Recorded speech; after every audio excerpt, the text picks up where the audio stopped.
আসলে আহলে বায়াত আতহারের কথা যদি আসে, ইমাম হাসান ইমাম হুসাইন রাদিয়াল্লাহু তাআলা আনহুমার কথা যদি আসে, আলোচনা যদি আসে, আমার একটা অভ্যাস হচ্ছে আমি সবসময় বেসিক্সে যাই, মানে আহলে বায়াত সংক্রান্ত মৌলিক আলোচনাতে ফিরে যাই।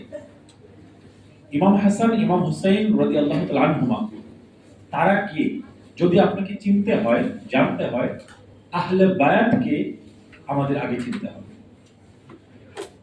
এখন আহলে বায়াতকে এই আলোচনা আমি কেন করি? আমার যত আলোচনা দেখবেন, মাওলা আলী শরীফুল্লাহ সংক্রান্ত হোক অথবা ইমাম হাসান হুসাইন রাদিয়াল্লাহু তাআলা আনহুমা সংক্রান্তই হোক, আমি বেসিক্সে যাই। একদম কোরআন হাদিসে আসা আহলে বায়াতের যে মৌলিক আলোচনাগুলো, সেইগুলো আমি বারবার রেফারেন্স দিয়ে তুলে ধরার চেষ্টা করি। আমার উদ্দেশ্যটা কি? উদ্দেশ্য একটাই, যে আমাদের দেশে আহলে বায়াত নিয়ে আলোচনাই তেমন হয় না।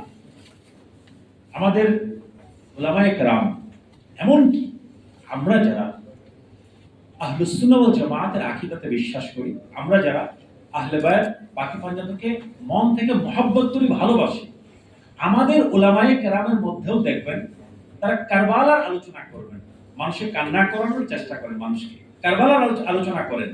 কিন্তু আহলে বায়াত তারা, তাদেরকে অনুসরণ করার গুরুত্ব কতটুকু, তারা কে ছিলেন, তাদেরকে কেন মানতে হবে, তাদের মাকাম ইসলামে কোন জায়গায় আছে। আমাদের অনেক সুন্নি উলামায়ে কেরাম কারবালার আলোচনা করে আমাদের কান্না করাচ্ছেন ঠিক, কিন্তু ওই মূল জায়গাটাতে টাচ করেন খুবই কম। এই জন্য আমি সবসময় বেসিক্সের দিকে যাই। ইমাম হাসান ইমাম হুসাইন রাদিয়াল্লাহু তাআলা আনহুমা তারা কে ছিলেন? আলাইহিস সালাম।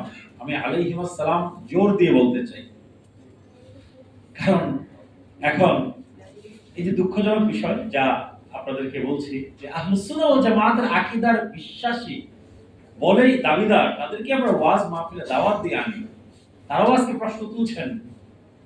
মরিয়ম আলাইহিস সালাম বলতে আপত্তি নাই, আসিয়া আলাইহিস সালাম বলতে আপত্তি নাই, লুকমান আলাইহিস সালাম বলতে আপত্তি নাই, কিন্তু 5 ওয়াক্ত ফরজ নামাজে যাদের উপরে দুরূদ না পড়লে, সালাম না দিলে নামাজ হয় না, সেই নবীর আহলে বায়াতের নামের পিছনে আলাইহিস সালাম বলা যাবে কিনা, সেই বিতর্ক কোনো আমাদের বিরুদ্ধবাদী কেউ তুলে নাই। আমাদের নিজেদেরই দলের দাবিদার মানুষজন সেই বিতর্কে এখন উস্কে দিচ্ছে। কাজে বেসিক আলাপ হওয়া প্রয়োজন, আহলে বায়াত কে ছিলেন। আমরা যে আয়াত সকল সময় আলোচনা শুনি, সূরাতুল আহজাবের 33 নম্বর আয়াত, আল্লাহ সুবহানাহু ওয়া তাআলা সেখানে বলছেন, বা'দা আউযু বিল্লাহি মিনাশ শাইতানির রাজীম, ইন্নামা ইউরিদু আল্লাহু লিইউযহিবা আনকুমুর রিজসা আহলাল বাইতি ওয়া ইউতাহিরাকুম তাতহীরা। আল্লাহ সুবহানাহু ওয়া তাআলা বলছেন, নিশ্চয়ই আল্লাহ চেয়েছেন হে নবীর আহলে বায়াত। আহলে বায়াত শব্দটা কুরআন মাজিদে সুস্পষ্টভাবে এখানে এসেছে। সূরা আহজাব 33 নম্বর সূরা 33 নম্বর আয়াতের শেষ অংশ। নিশ্চয়ই আল্লাহ চেয়েছেন হে নবীর আহলে বায়াত, তোমাদের থেকে সকল অপবিত্রতা থেকে, সকল নাপাকি থেকে তোমাদেরকে দূরে রেখে পবিত্রের মতো পবিত্র করতে। এখানে যে আয়াতখানা আসছে, এখানে আয়াতখানাতে আপনার জমির বা সর্বনাম, উলামায়ে কেরাম তারা ভালো করে জানেন জমির কি জিনিস। সর্বনাম যদি বলি, সেটা আনা হয়েছে আনকুম, কিন্তু এই আয়াতের আগের অংশ কিন্তু আলোচনা করছে নবী করিম সাল্লাল্লাহু আলাইহি ওয়া আলিহি ওয়াসাল্লামের পবিত্র স্ত্রীগণ সম্পর্কে। তারা কি নবীর আহলে বায়াত না? তারা নবীর আহলে বায়াত, কোনো সন্দেহ নেই। নবী করিম সাল্লাল্লাহু আলাইহি ওয়াসাল্লামের পবিত্র স্ত্রীগণ তারাও উম্মাহাতুল মুমিনিন, সকল মুমিন মুসলমানের মা, আমাদের মা, তারাও আহলে বায়াত। কিন্তু আল্লাহ সুবহানাহু ওয়া তাআলা তাদের কথা আলোচনা করার সময় এনেছেন কি আনকুম। যদি স্পেসিফিক্যালি তাদের কথাই আলোচনা হতো, তাহলে এখানে আনা উচিত ছিল আনকুন্না, মুআন্নাসের সিগা আসার প্রয়োজন ছিল।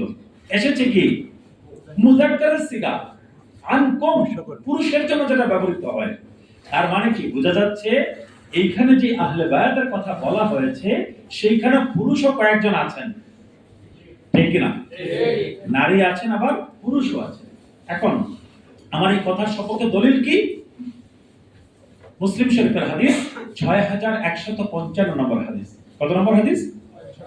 সহিহ মুসলিম। আল হাদিস অ্যান্ড্রয়েড অ্যাপস, সালাফি আহলে হাদিস ভাইদের বানানো।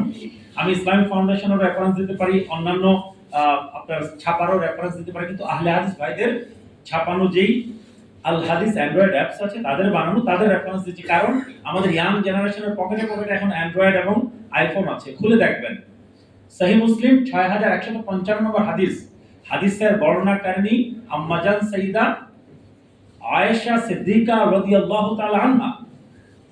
তিরমিজি শরীফ হাদিস নাম্বার 3205 এবং 3787। আবার আল হাদিস অ্যান্ড্রয়েড অ্যাপস খুলে দেখবেন। তিরমিজি শরীফের হাদিস বর্ণনা করছেন হযরত সাইয়্যিদা উম্মে সালামা রাদিয়াল্লাহু তাআলা আনহা, নবী করিম সাল্লাল্লাহু আলাইহি ওয়াসাল্লামের আরেকজন স্ত্রী। তো দুইজন উম্মাহাতুল মুমিনিন এই হাদিস বর্ণনা করছেন। তারা বলছেন যে একদিন সকালবেলা নবী করিম সাল্লাল্লাহু আলাইহি ওয়াসাল্লাম ঘর থেকে বের হলেন। নবী করিম সাল্লাল্লাহু আলাইহি ওয়াসাল্লাম ওয়া আলাইহি মিরতুন মুরাহহালুন মিন শা'রিন আসওয়াদ।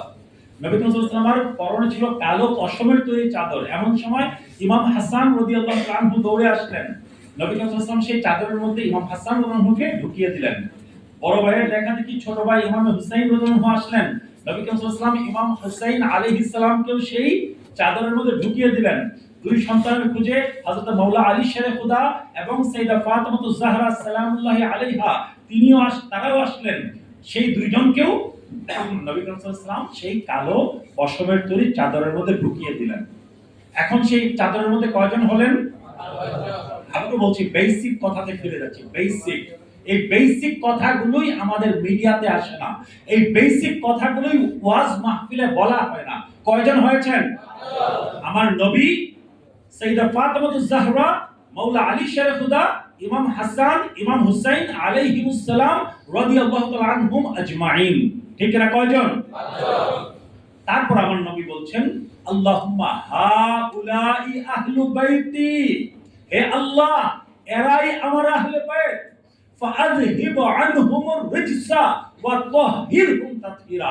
হে আল্লাহ এরাই আমার আহলে বাইত, এরাই আমার পরিবারের সদস্য। আপনি আল্লাহ সকল প্রকার অপবিত্রতা থেকে তাদেরকে দূর করে পবিত্রের মতো পবিত্র করে দিন। সুবহানাল্লাহ। অপরাধ এসেছে আহলু বাইতি ওয়া খাসাতি। নবী বলেন যে তারাই আমার আহলে বায়াত এবং আহলে বায়াতের বিশেষ সদস্য। তার মানে কি?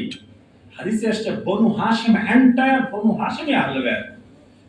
সকলে আমাদের মাথার তাজ, সকলকে আমরা সম্মান করি। এক হুজুর ওয়াজ করছিলেন, তিনি বলছিলেন যে আপনারা শুধুমাত্র নবীর দুই নাতি নিয়ে কথা বলেন। নবীর তো আরো নাতি নাতনি ছিলেন। নবীর যত নাতি নাতনি আছেন সবাই আমাদের মাথার তাজ, সবাই সম্মানিত। কিন্তু আল্লাহ এবং আল্লাহ রাসূল সাল্লাল্লাহু আলাইহি সাল্লাম যাদের সম্পর্কে এত বেশি আলোচনা করেছেন, আমরাও তাদের সম্পর্কে বেশি আলোচনা করব।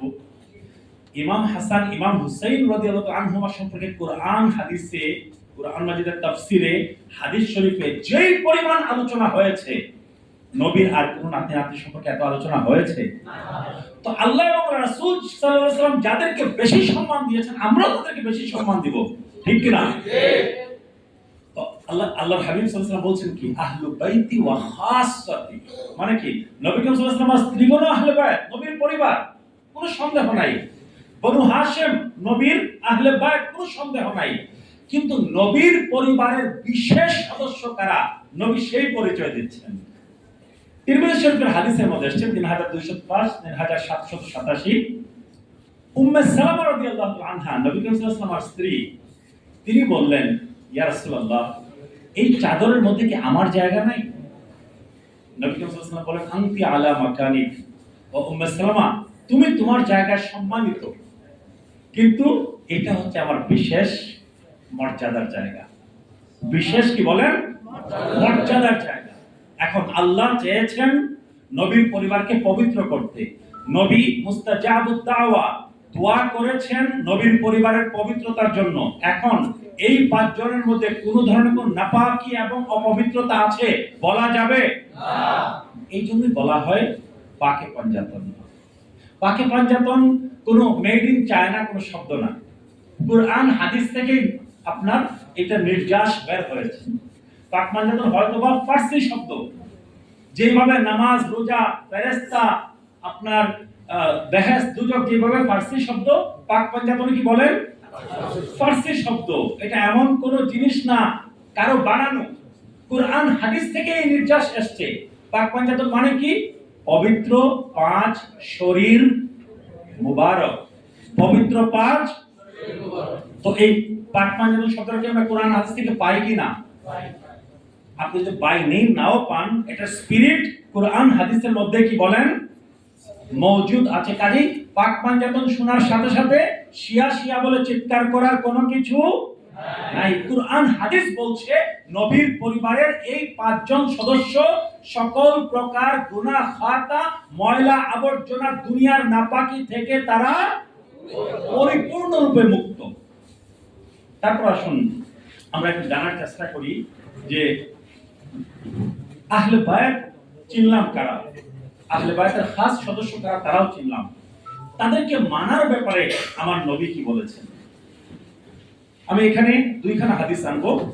একখানা হাদিস একদম আপনার আরাফাতের ময়দানে কাসওয়া নামক উষ্ট্রির উপরে নবী করিম সাল্লাল্লাহু আলাইহি ওয়াসাল্লামের যে উটনি ছিল, সেই উটনির নাম কি ছিল বলেন না? আমার নবীর সাথে সম্পৃক্ত সকল কিছুকে আমাদের জানতে হবে না? আমার নবীর যে উটনি ছিল, সেই উটনিকেও সাহাবায়ে কেরাম ভালোবাসে একটা নাম দিয়েছিলেন। সেই নাম কি ছিল? কাসওয়া। হযরত জাবির ইবনে আব্দুল্লাহ আনসারী রাদিয়াল্লাহু তাআলা আনহু বলছেন, তিরমিজি শরীফের হাদিস নাম্বার 3786, আল হাদিস অ্যান্ড্রয়েড অ্যাপস। জাবির ইবনে আব্দুল্লাহ আনসারী রাদিয়াল্লাহু বলছেন, আমি আরাফাতের দিনে, বিদায় হজ্জে আরাফাতের দিনে কাসওয়া নামক উটের উপরে নবী করিম সাল্লাল্লাহু আলাইহি ওয়াসাল্লামকে আরোহণরত অবস্থায় বলতে শুনেছি যে আমি নবী হয়তোবা চলে যাব, কিন্তু তোমাদের কাছে দুইটা জিনিস রেখে যাচ্ছি। এক কোরআন, আরেক হচ্ছে কি আহলে বায়াত। এই কোরআন এবং আহলে বায়াতকে লাম তাদিল্লু বাদি মা ইন তামাসসাকতুম বিহিমা, এই দুইটা বিষয়কে আঁকড়ে ধরলে তোমরা কখনো পথভ্রষ্ট হবে না। এখন আপনাদেরকে আমি একটা জুমলায় মুতারাজা বলতে চাই। কোরআন এবং সুন্নাহকে আঁকড়ে ধরার যে হাদিস আমরা সব সময় শুনি, ঠিক না? আমি আপনাদেরকে আল আজহার ইউনিভার্সিটির হাদিস ফ্যাকাল্টির স্টুডেন্ট হিসেবে বলছি, কোরআন এবং সুন্নাহকে আঁকড়ে ধরতে হবে। এতে কোনো সন্দেহ আছে আমাদের মধ্যে? কোরআন এবং সুন্নাহকে যে আঁকড়ে ধরবে না এবং অস্বীকার করবে সে মুসলমান।